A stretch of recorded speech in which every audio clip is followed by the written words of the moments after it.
Hello everybody, it's Bats Gaming here, back with another video on the Galaxy Cat Bash channel, and today we are going to be taking a poke at MatPat's job. Today we are here to talk about Laser Blast, a game that I designed weapons for, and I've got a decent idea about how things work in the game lore-wise, but there's something that has not been entirely clear in the games: the timeline of the Zombies maps. Now, with the Zombies maps, we do have something to go off of with the cutscenes in the first game, because the only way to see the new maps intros is through the game files, which I'll talk about later. But for now, we will focus on the timeline.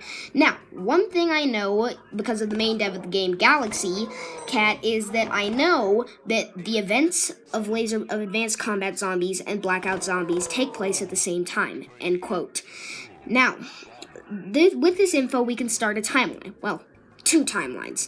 The timeline of the OG 4 characters and the second set of characters. Now, this isn't exactly like 1.0 and 2.0 characters from Call of Duty. They're two sets of different people, like the OG characters and zombies and the transit crew. So think about it like that. Also, we know they're both happening at the same time. So we need two timelines based off of the fact that Prologue happens first in the OG characters' timeline. Now, at the same time, Camp Redwater is happening with the 2.0 characters, and I know that had the whole time, we always thought it was the 1.0s, but we had the 2.0s the whole time, and we didn't even know it. I mean, that is insane.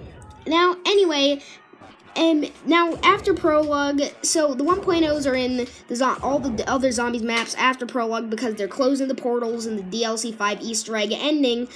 And now they have to clear out all the Zombies maps, and so they're going into the portals, closing them off, killing off all the zombies that were in those maps and leaving, and they're going through all of them. But the 2.0s are trying to escape the zombies, alright? So they escape from Camp Redwater by getting on the truck, and then it crashes because the guy who was driving turns into a zombie, and then they fall into 2,000 Screams Under the Sea, and when they escape that, they go into the circus, and when they beat the clown car, then they use when they beat the clown car, then they take the car and drive it into town, and they get fuel in the town, and then they drive to the airport. They crash into the airport, build a plane, and crash into Uncontrollable, which is the second DLC 1 map.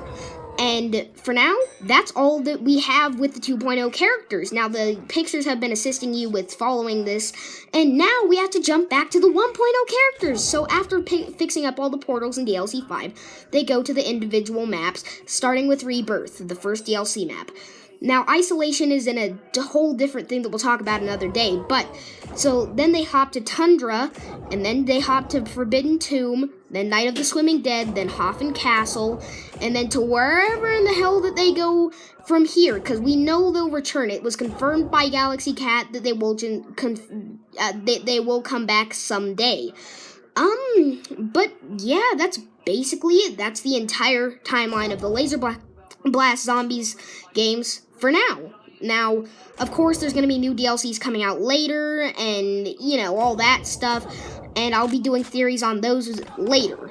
But for now, that is the entire timeline of Laser Blast Zombies. That was very convoluted, and, yeah, I guess that's it. So, remember, that's just a theory. A game theory. Thanks for watching.